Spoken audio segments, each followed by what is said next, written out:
Shabbat Shalom, and welcome to 2 Minutes of Torah, which today is going to be a little bit more than 2 minutes, because I'd like to experience with you and chat with you about the events of this past week at the Olympics with Simone Biles, who extricated herself from some of her competitions because she was suffering a mental health injury, as it were.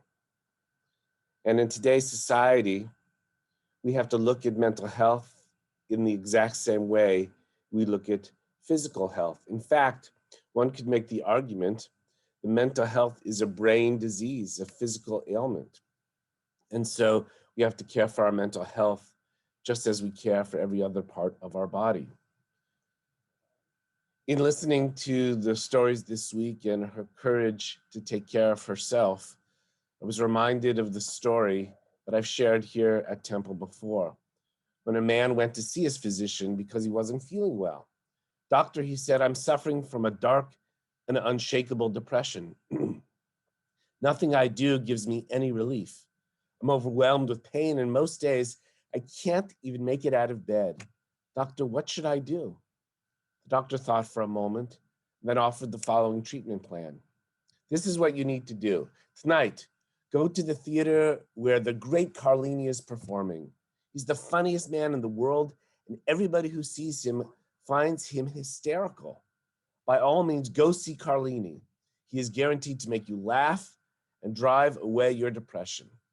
Upon hearing these words, the man burst into tears and sobbed uncontrollably.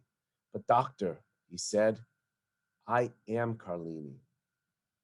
And that's true. Carlini lives in all of us in one way or another.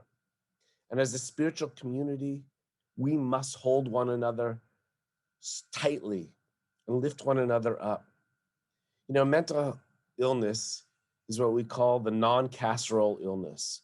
If you have, God forbid, some kind of physical ailment, people will bring a casserole to your house, make you meals, and offer you nothing but support. But if you suffer with mental illness and you're kind of isolated, people push you away or are not comfortable in dealing with it. We need to talk about it more. We need to address it more.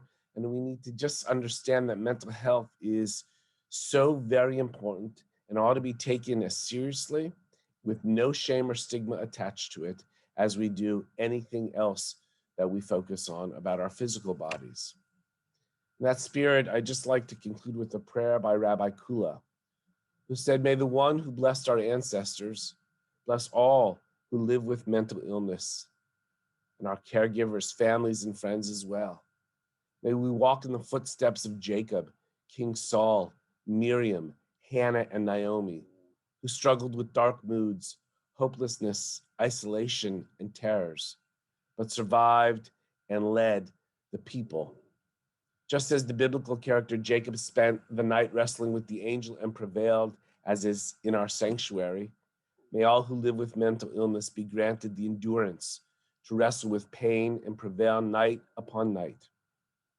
Grace us with the faith to know that though like Jacob we may be wounded, shaped and renamed by this struggle, still we will live on to continue an ever unfolding, unpredictable path toward healing.